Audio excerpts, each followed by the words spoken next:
Un cráter en la calzada de unos 8 metros de diámetro por 4 de fondo y graves daños en los edificios colindantes provocó el potente explosivo colocado por los terroristas que dieron muerte en Madrid al presidente del gobierno, almirante don Luis Carrero Blanco. El bárbaro y criminal atentado se produjo en la calle de Claudio Coello, muy cerca del cruce con la de Maldonado, cuando el presidente del gobierno, después de asistir a la Santa Misa en la iglesia de los padres jesuitas, montó en su automóvil para iniciar la jornada de trabajo. Esta raya en la pared sirvió a los asesinos como señal de referencia para accionar el dispositivo automático en el instante preciso en que el automóvil en que viajaba se situó sobre la carga explosiva. Y este es el semisótano, desde el cual perforaron un túnel subterráneo hasta el centro de la calzada.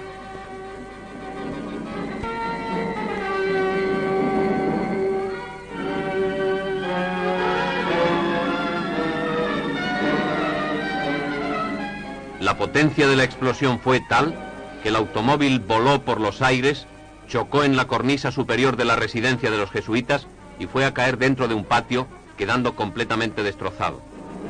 Del interior del vehículo fueron extraídos los cuerpos sin vida del conductor, don José Luis Pérez Mojena, y del inspector de policía, don Juan Antonio Bueno Fernández. El almirante don Luis Carrero Blanco, al ser todavía con vida, fue trasladado inmediatamente a la ciudad sanitaria Francisco Franco, donde ingresó ya cadáver. Tan pronto como se conoció el trágico suceso, se personaron en la ciudad sanitaria los príncipes de España, miembros del gobierno y numerosas personalidades, entre las que se encontraban los marqueses de Villaverde y los duques de Cádiz.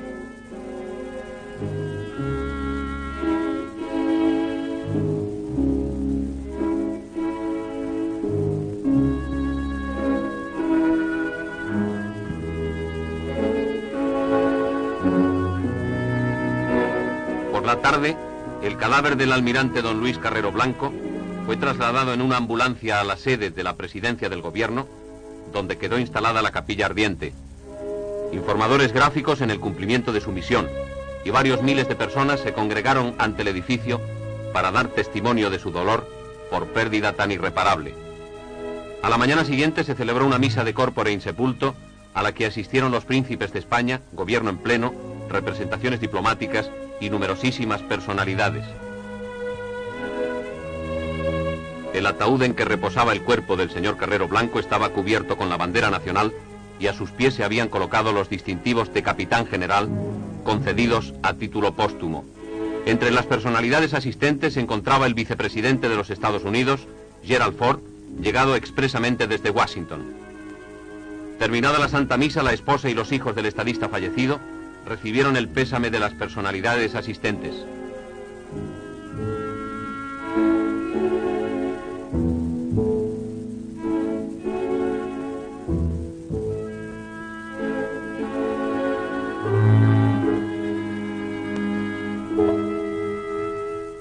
Miles y miles de ciudadanos estamparon su firma o depositaron su tarjeta en las mesas instaladas en el vestíbulo, mientras que muchos miles más hacían cola esperando su turno.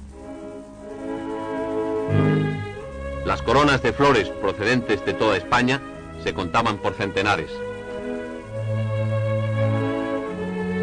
Su Excelencia el Jefe del Estado, que no pudo asistir a los actos por hallarse aquejado de una ligera afección gripal, recibió en el Palacio del Pardo al vicepresidente de los Estados Unidos, quien manifestó al caudillo el hondo pesar del presidente Nixon y del pueblo norteamericano por esta gran pérdida para España y para todo el mundo occidental.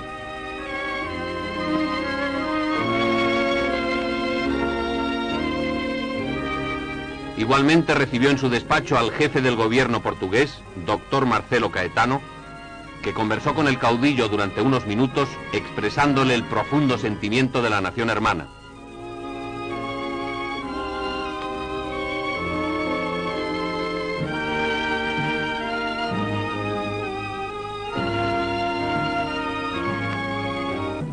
La misma mañana se celebró un Consejo de Ministros presidido por Su Excelencia el Jefe del Estado, en el que se rindió homenaje al gran estadista vilmente asesinado y se le otorgó como homenaje póstumo el título de Duque de Carrero Blanco.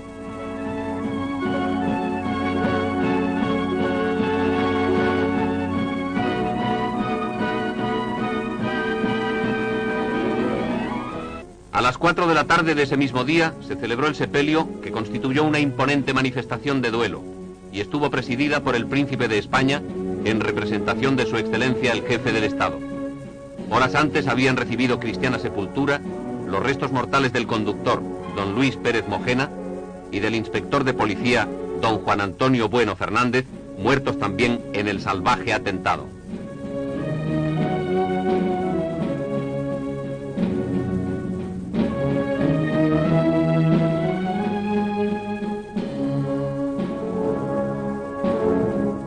Abría la comitiva el cardenal arzobispo de Madrid, doctor Enrique Tarancón, acompañado de numerosos obispos españoles. Detrás del ataúd, las insignias de mando. Tras el furgón cuyas cintas sostenían los miembros del gobierno, caminaban el príncipe de España, el presidente en funciones del gobierno, jerarquías, autoridades y jefes de las misiones diplomáticas extraordinarias.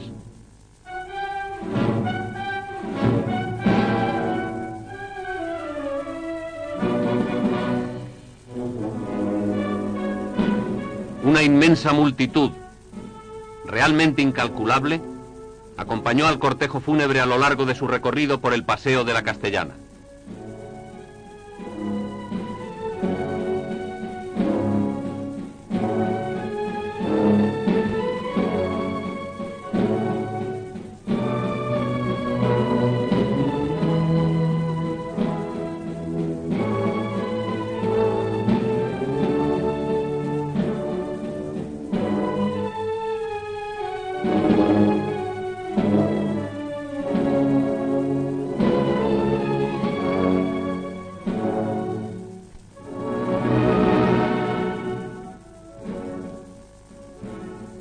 Al llegar a la plaza del doctor Gregorio Marañón, el féretro fue trasladado desde el armón de artillería a un coche fúnebre mientras se disparaban las salvas de ordenanza.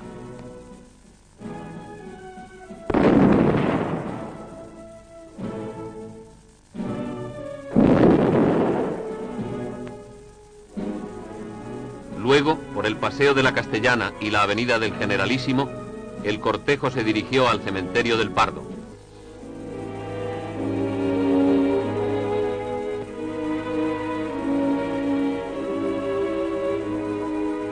Después de rezarse un responso ante la capilla del cementerio, el féretro, a hombros de soldados del ejército, fue conducido hasta el mausoleo de la familia Carrero Blanco, donde recibió cristiana sepultura en medio de un silencio impresionante, solo roto por las salvas de ordenanza.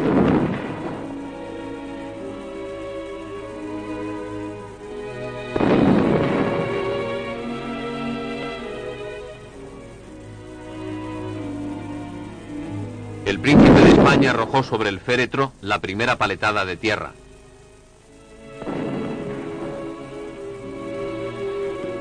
Luego lo hicieron los hijos del almirante y finalmente el jefe del gobierno en funciones, don Torcuato Fernández Miranda.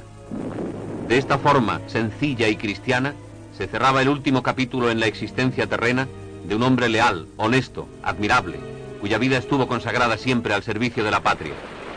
Marino por vocación, ingresó en la escuela naval a los 15 años y a los 20 ya estaba combatiendo en la guerra de Marruecos, primero como oficial a bordo del acorazado Alfonso XIII y luego como segundo comandante del guardacostas Arcila.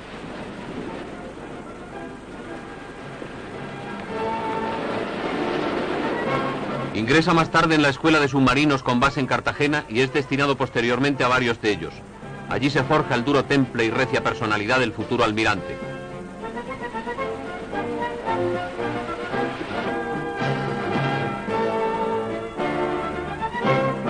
Al producirse el alzamiento nacional, que le sorprende en Madrid, y después de lograr evadirse del terror rojo a través de Francia, pasa a la zona nacional, donde inmediatamente es designado enlace naval del Ejército del Norte. El destructor Huesca primero y el submarino Sanjurjo después conocen de nuevo el mando eficaz del comandante Carrero Blanco, que pasa más tarde a ocupar el cargo de jefe de Estado Mayor de la División de Cruceros hasta la terminación de la guerra. Concluida la cruzada, el caudillo, conocedor de las virtudes de lealtad, prudencia y fortaleza que adornan al marino, no tarda en llamarle a su lado. El 7 de mayo de 1940 le nombra subsecretario de la Presidencia y consejero nacional. 3 años más tarde es designado vicepresidente segundo de las recién creadas Cortes Españolas.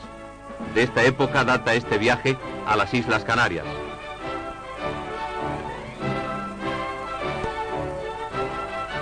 En 1951, don Luis Carrero Blanco es nombrado ministro subsecretario de la Presidencia del Gobierno y jura el cargo ante su excelencia el jefe del Estado. Este es uno de los primeros consejos de ministros celebrados por el nuevo gobierno que se formó aquel año. En su calidad de ministro subsecretario, acompañó al caudillo en la inauguración de la nueva Escuela de Funcionarios de Alcalá de Henares, ocasión en la que pronunció un importante discurso sobre la reforma de la administración civil del Estado. Como ministro subsecretario de la Presidencia, Carrero Blanco viajó a Guinea Ecuatorial, siendo recibido en Santa Isabel de Fernando Poo con enorme entusiasmo. Quizás recordaría entonces con cariño y agrado aquellos años de su juventud en los que, formando parte de la dotación del cañonero Cánovas del Castillo, desempeñó allí diversas comisiones.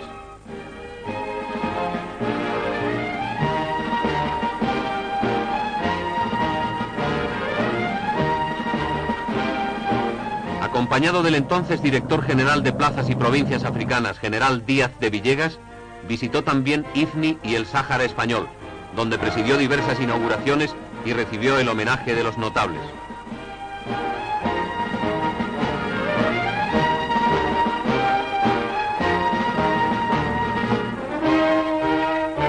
El 22 de septiembre de 1967, los periódicos de toda España se hacían eco de su nombramiento como vicepresidente del gobierno.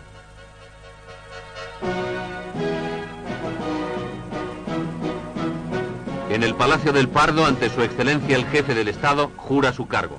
Es ya el hombre imprescindible, símbolo de continuidad de la obra de Franco.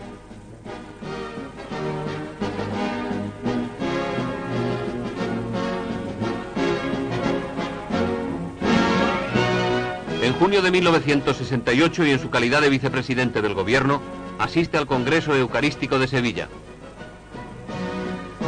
Y también en representación de su excelencia el jefe del Estado, recibe al rey Hussein de Jordania,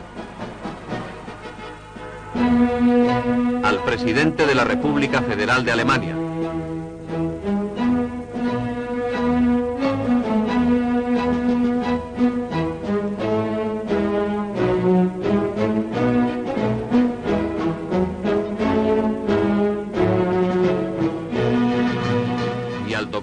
Marcelo Caetano, presidente del Consejo de Ministros de Portugal.